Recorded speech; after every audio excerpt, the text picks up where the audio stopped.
I don't write books about leadership. I don't wear designer suits or give bold speeches because I've always believed work speaks louder than words. Today, I'm breaking my silence. Not for fame, not for headlines, but for that one young man, somewhere in a village, who wonders if someone like him can build something that lasts. This is not a story of talent. This is a story of grit.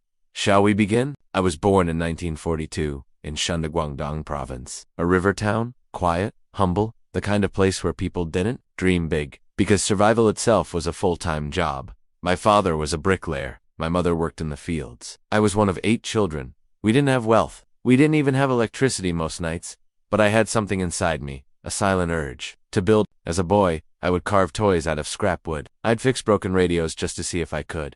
My hands were always busy, and so was my mind. I didn't have access to elite education, but I had something rarer.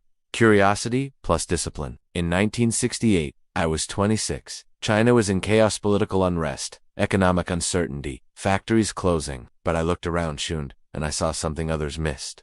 People had needs. They needed things, and no one was making them. So with 5 workers and about 5,000 yuan, we opened a tiny workshop. We made bottle caps. Yesby, no fancy technology, no angel investor, just calloused hands, sleepless nights, and the decision to start small, but dream long. The bottle cap business barely survived. We fixed our own machines. We slept beside them. Every time a machine broke, I fixed it myself, because we couldn't afford failure. But slowly, steadily, one truth became clear. If you build something reliable, people come back. That workshop became a magnet for small opportunities. We didn't chase trends. We chased trust. And in 1980, we made a bold move. We started producing electric fans. Everyone said we were too small, that we didn't have the scale or the technology. But I believed if we can make something that works better and lasts longer, we will win. We launched our first fan. It was simple, durable, and affordable. It sold out. Not because we had marketing, but because word of mouth spread like fire. People said,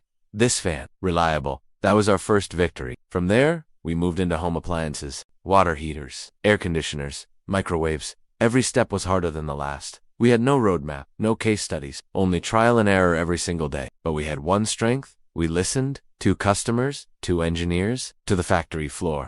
Every complaint became a lesson. Every defect became a correction. Every delay became a chance to improve. By the 1990s, we had become one of the most trusted names in Chinese homes. But trust is not inherited, it's earned. They say leadership is about charisma. I disagree. Leadership, for me, has always meant being the first to arrive and the last to leave. Walking the production line, not the boardroom. Caring about the people who make the machines before caring about the machines. I never saw Medea as a company. I saw it as a promise. A promise to every mother who bought our rice cookers, to every grandfather who used our heaters through winter, to every factory worker who gave their best in silence. That promise, we will never stop improving. In the early 2000s, we faced a new challenge: global expansion. It was not easy. We weren't a tech darling. We weren't from the US or Japan. We were a Chinese appliance company. But I knew if we can out-engineer, out-and-deliver, and out-care people, we'll notice. So we did.